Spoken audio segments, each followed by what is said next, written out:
Hey, I'm Roger with Roger's Reviews. We were doing a land clearing job about 2 weeks ago.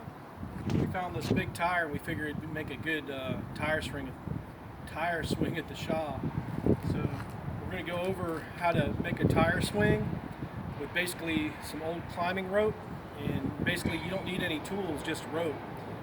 You will need a pocket knife and maybe some electrical tape, and you'll need something to throw the rope over the limb we're going to use. But other than that, just a pocket knife and some old climbing rope. At least you want to make it at least about 500 pounds or more tensile strength, because you never know who's going to be on top of the tire. Probably weighs 200 or 300 pounds by itself. So what we did, we found some old climbing rope. This climbing rope's rated about over 5,000 pounds.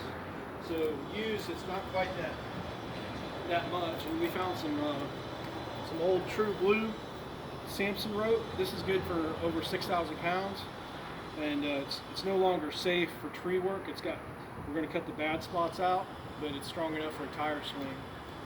So what we did was we measured one of these out, and we got a distance that we would think would work. So what we do is you tie a Bowen's, you're going to tie a Bowen's knot on each rope. And you're going to be 3 of them. These are approximately 12 feet. We didn't measure them with the tape measure, but we can do that later. We just want to make sure it's the right distance. So I'm going to show you how we got the distance first, how we got all the distances. So we're going to go over here to the tire swing.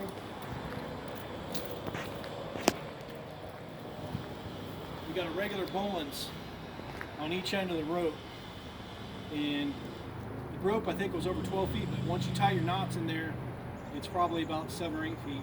So you just put it around the tire, and you put one of the ropes through the hole, and now you got a running Bowen's. So now we're going to have three ropes, and they're all going to be probably about 5 to 6 feet in the center. And then we're going to take a carabiner with a swivel and hook them up in the middle, and we'll take that carabiner and we'll throw a rope up over the tree, and we'll come down and do another Bowen's knot.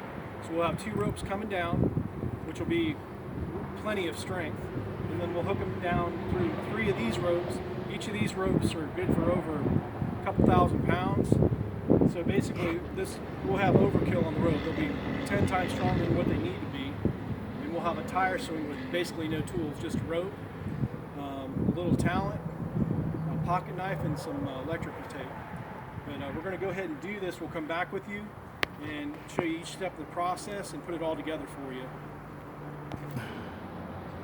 All right, we took all the 3 pieces of rope we had. We tied Bowen's in each one of the ropes, and we put each one of the ropes around the tire. Another thing I forgot to add, you're going to need something like a carabiner to attach all the ropes together. Preferably you want one that spins, so you have a swivel. This is ideal. This way the rope won't basically twist all up. It'll allow the rope not to have so many twists in it. So ideally, this is what you want. And again, this is rated for over 2,000 pounds, so it's going to be plenty of strength to hold this tire up and a couple people in it. The next thing we're going to do is we're going to take this throw ball, and you used to only be able to get these at tree services, but you can actually get them online, and I actually found them in a hardware store last time, believe it or not. You can have different lengths of throw, or different weights. They're basically like a heavy-duty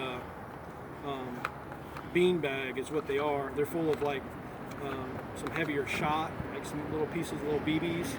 And what you want to do, if you don't have one of these things, you can use something else. But these are nice because if it hits something, it doesn't usually break it. So I usually put a Bowen's in one of these, and then I just basically string it through, and that way you can pull it back.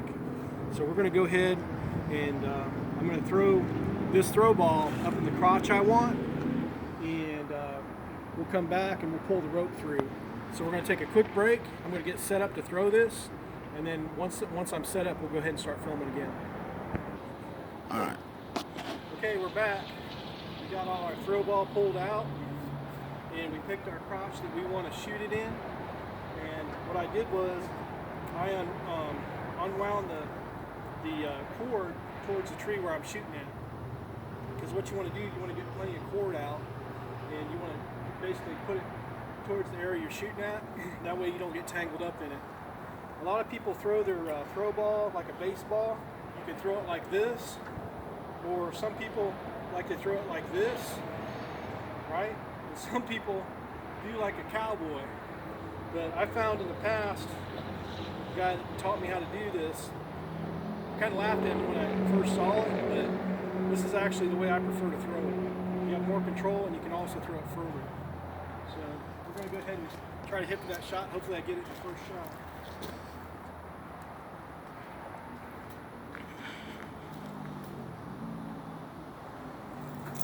Nope.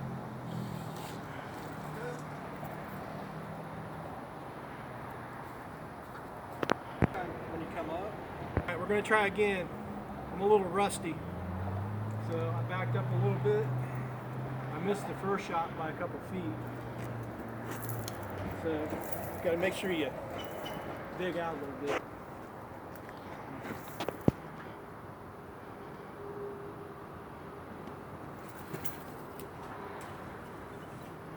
That time I went too high. One more shot. All right, 3 times is a charm. 3 times is a charm.